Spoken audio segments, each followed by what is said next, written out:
Fala pessoal, tudo bem com vocês? Sejam bem-vindos a mais um vídeo aqui no canal.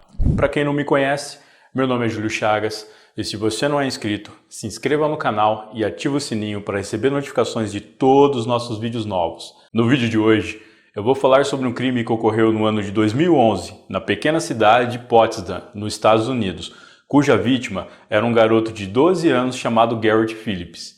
Mas antes de começarmos, eu gostaria de dar um recadinho rápido aqui para vocês. Para o pessoal que assinou meu agente especial lá dos membros, entre em contato comigo ou por e-mail ou lá no Instagram. Assim, vocês podem passar o número do WhatsApp para que eu possa adicionar vocês no nosso grupo do canal lá. Então, sem mais delongas, bora pro vídeo.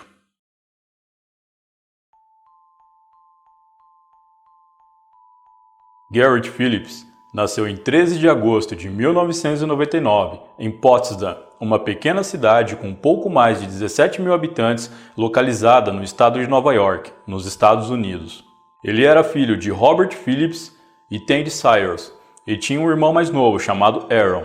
Quando Garrett tinha apenas 3 anos, seu pai faleceu. Devido ser só ele, sua mãe e seu irmão caçula após a morte de seu pai, Garrett passou a ajudar nas tarefas domésticas e ia e voltava da escola sozinho. É dito que a família do pai de Garrett sempre se manteve por perto, acompanhando o crescimento do garoto. A mãe dele, Tandy, teve alguns relacionamentos e um deles foi com o técnico de futebol americano Nick Hillary. Nick nasceu na Jamaica e se mudou para os Estados Unidos ainda na adolescência. Mais tarde, ele se casou e teve 3 filhos. O seu gosto por futebol americano fez com que ele se tornasse um renomado técnico. Ele conheceu a mãe de Garrett em um bar e os dois começaram a se relacionar. Nessa época, Nick ainda era casado e a mãe de Garrett também. Após um tempo, Nick decidiu largar de sua esposa para ficar com Tandy, que também estava se separando do seu marido. É dito que Garrett não gostava de Nick e por esse motivo o casal decidiu manter o relacionamento, mas viver em locais separados. Relacionamento que não durou muito. Em 24 de outubro de 2011, na tarde de uma segunda-feira, Garrett estava sozinho em seu apartamento. Ele se preparava para o seu treino de basquete, que seria no período da noite. Ele morava em uma espécie de conjunto de apartamentos, um prédio de quase 100 anos e 2 andares, com vários apartamentos em seu interior. Por volta das 4h30 da tarde, sua mãe telefonou para o apartamento para ter certeza de que Garrett havia chegado do colégio e para confirmar se ele iria ao treino de basquete para buscá-lo depois que acabasse. Porém, Garrett nem chegou a sair de casa. Era por volta das 5 da tarde e vizinhos começaram a ouvir barulhos estranhos vindo do apartamento de Garrett, que pareciam ser de uma luta. Esses vizinhos relataram também que ouviram gritos de uma criança pedindo por socorro. Um dos vizinhos, muito preocupado, foi até o apartamento e bateu na porta, mas ninguém respondeu. Ele ainda alegou que conseguiu escutar um barulho como se alguém estivesse trancando a porta pelo lado de dentro. A polícia então foi chamada e um oficial chegou rapidamente no local. Ele bateu na porta, mas ninguém respondeu. O policial escutou passos dentro do apartamento e decidiu chamar o proprietário do prédio para que ele abrisse a porta com uma chave reserva. Ao entrarem no local, policiais e vizinhos se depararam com Garrett ainda vivo, mas inconsciente e muito ferido. Os policiais tentaram socorrer o garoto, mas ele não resistiu e acabou falecendo. Tandy, mãe de Garrett, ficou sabendo do ocorrido e ligou para o seu ex-namorado, que era vice-xerife. Ela o namorou antes de namorar com Nick Hillary e terminou com ele para ficar com Nick. Tandy alegou que teria ligado para o seu ex, pois ela queria ter alguém com quem pudesse contar naquele triste momento. De acordo com a perícia, a causa da morte de Garrett foi estrangulamento, e naquela mesma noite as investigações começaram. O apartamento foi fechado por ser a cena do crime. Durante as investigações, os policiais perceberam que a tela do apartamento havia sido aberta, deixando espaço suficiente para um adulto de porte magro passar. E após cometer o crime, a pessoa fugiu pulando pela janela entre as 5h20 ou as 5h30 da tarde, único horário que não tinha ninguém na rua. No mesmo dia do crime, os policiais foram até a família paterna de Garrett para comunicá-los sobre o ocorrido. Eles decidiram ir pessoalmente, pois sabiam que eles eram muito apegados ao garoto e não acharam certo dar essa notícia por telefone. A família contou para eles sobre a relação complicada de Garrett com Nick e como eles não se davam bem. Contaram também que Nick era um homem de comportamento estranho e que ele tinha ciúmes de Tandy quando ela estava com Garrett. Obviamente, a polícia achou tudo isso muito estranho e, de imediato, colocaram Nick como o principal suspeito do crime. Por volta das 9 da noite, a polícia foi até a casa de Nick e o levaram para ser interrogado. Ele respondeu todas as perguntas feitas e negou que tivesse ido ao apartamento naquele dia e qualquer envolvimento no crime. No dia seguinte, Tandy, mãe de Garrett, foi chamada para prestar depoimento.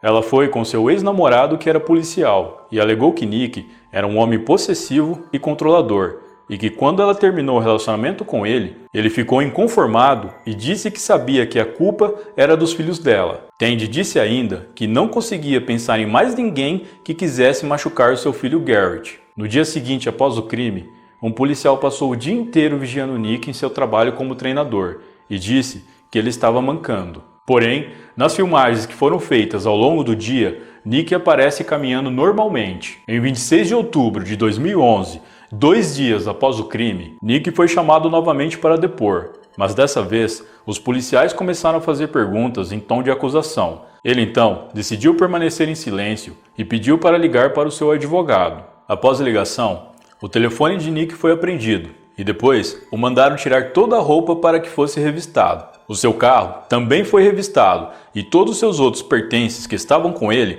também foram apreendidos. Na época, um policial que não fez parte do interrogatório foi indagado se aquele tipo de procedimento era normal. Ele disse que aquilo nunca tinha sido feito antes e que não fazia parte dos protocolos de rotina policial, o que caracterizava como abuso de poder. Durante a revista no corpo de Nick, foi encontrado em seu tornozelo um pequeno machucado, que ele alegou ter se ferido nos móveis de sua casa, enquanto os mudava de lugar. É dito que a todo momento, Nick cooperou com os policiais, não demonstrando nenhuma resistência. No mesmo dia, um colega de trabalho de Nick foi chamado para depor e disse que por volta das 5h20 da tarde, horário aproximado em que ocorreu o crime, Nick estava com ele. Para a polícia, devido à casa desse colega de Nick ser próxima de Garrett, Nick poderia muito bem ter cometido o crime e em seguida ter ido para a casa do colega e assim ter um álibi. A filha de Nick foi uma importante testemunha, pois segundo ela, seu pai estava em casa quando chegou por volta das 4 da tarde. O DNA encontrado na cena do crime, as impressões digitais encontradas pelo apartamento e no corpo de Garrett não pertenciam ao Nick, e o material genético encontrado nas unhas de Garrett foram para análise e também deram negativo para Nick. Apesar disso, Nick foi visto como culpado desde o início das investigações, não só pelos policiais, mas também pela população da pequena cidade de Potsdam. Ele foi impedido por diversas vezes de entrar em estabelecimentos e frequentar lugares com outras pessoas normalmente. Ele chegou a perder o emprego e não conseguia andar pelas ruas sem que alguém o ofendesse. Por conta de tudo isso, Nick decidiu processar a cidade por danos morais e difamação. O caso permanecia em aberto e Nick seguia com sua vida, até que em 2013, uma nova promotora do condado chamada Mary Ann decidiu revisar todas as provas do caso e chamar novas testemunhas para solucionar o crime. No meio dessa nova investigação, surgiram imagens de câmeras de segurança que mostram um carro parecido com o de Nick, que vai em direção à casa de Garrett. Nessas mesmas imagens, foi possível ver Garrett voltando para casa em seu skate por volta das 4h50 da tarde, o que é estranho, pois segundo a mãe do garoto, ela telefonou para ele às 4 da tarde, quase uma hora antes. No início de 2014, durante o julgamento que Nick moveu contra a cidade, lhe perguntaram se era ele naquele veículo que aparecia nas imagens. Nick confirmou que sim, que era ele, e que costumava fazer aquele caminho para ir até a casa do seu colega de trabalho. Ele disse também que não viu Garrett e que poderia ter passado por ele e nem percebeu. Em 12 de maio de 2014, quase 3 anos após o crime, a procuradora decidiu que tinha evidências o suficiente contra Nick Hillary, e então ela o prendeu. Em julho do mesmo ano, ele pagou fiança e foi liberado para aguardar seu julgamento em liberdade. Como sabemos, desde o início das investigações, a polícia sempre focou em Nick e todos o viam como o responsável pelo crime. Mas havia uma outra pessoa que, segundo muitos, também tinha seus motivos para querer fazer mal ao pequeno Garrett Phillips. Seu nome era John Jones e, assim como Nick, ele também era ex-namorado da mãe do garoto e também estava próximo ao local do crime quando ele ocorreu. John era vice-xerife do condado e foi para ele que Tandy Cyrus ligou assim que soube o que aconteceu com seu filho. Em janeiro de 2011, quase um ano antes do crime, Tandy escreveu uma queixa formal a respeito de John para o advogado do condado. Nessa queixa, ela dizia que John estava agindo de maneira diferente e que ela temia por sua segurança e a dos seus filhos. Segundo ela, John agia de forma ameaçadora e com ciúmes, aparecendo várias vezes em sua casa sem avisar. Ela concluiu a queixa dizendo que ela e seus filhos estavam em perigo e que temia que as ações de John continuassem ou até piorassem. Vale ressaltar que na época em que Tandy fez essa queixa, ela estava com Nick e começou a namorá-lo após largar de John, e até onde se sabe, John não aceitou isso muito bem. Consta também que 3 meses antes, Nick fez uma reclamação formal a respeito de John, alegando que John o confrontou e o ameaçou em sua própria casa, dizendo que se ele estivesse dormindo com Tandy, haveria consequências. Apesar de vários relatos e evidências colocarem John Jones como um provável suspeito, ele não teve a devida atenção como aconteceu com Nick. Segundo o próprio Nick Hillary, isso certamente se dá ao fato de que John é branco e é um homem ligado diretamente à lei, enquanto ele é imigrante e negro, em uma cidade majoritariamente de brancos. No caso, Nick alega que tudo isso foi por racismo, argumento que ele também utilizou para mover o seu processo contra a cidade.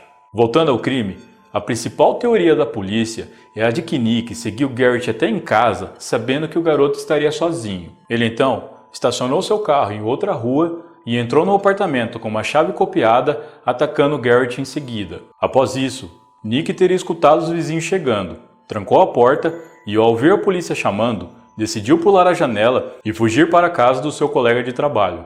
Em outubro de 2014, o juiz decidiu que não haveria julgamento, pois não haviam evidências o suficiente contra Nick, e ele foi liberado. A promotora do condado, Mary Ann, não desistiu, e novamente ela mandou prender Nick, e dessa vez sob acusação de homicídio, e seu julgamento foi marcado para setembro de 2016. Nick pôde escolher entre ser julgado por um juiz ou ir a júri popular, e ele escolheu ser julgado por um juiz. Na época, a defesa disse que não estavam procurando o culpado, mas sim provas de que Nick era o responsável pelo crime, e focaram as investigações apenas nele. Como não havia provas concretas que incriminassem Nick, o juiz decidiu que ele era inocente. Em 2018, Nick mais uma vez processou a cidade por racismo e difamação, e a promotora que insistiu em prendê-lo foi demitida. Apesar da repercussão na mídia e pressão nas investigações, o caso nunca foi resolvido, e a morte do pequeno Garrett permanece sem solução até os dias de hoje. Garrett Phillips, nascido em 13 de agosto de 1999, em Potsdam, Nova York, desde muito novo, ajudava sua mãe nas tarefas domésticas e a cuidar do seu irmão caçula. Em 24 de outubro de 2011, com apenas 12 anos, sua vida foi tirada em sua própria casa. Apesar da grande repercussão do caso e pressão nas investigações, o crime permanece sem solução até os dias de hoje. E muitos querem saber: quem matou Garrett Phillips? Bom, pessoal, então é isso. Muito obrigado por me assistir até o final. Eu vou ficando por aqui. Um grande abraço e até a próxima.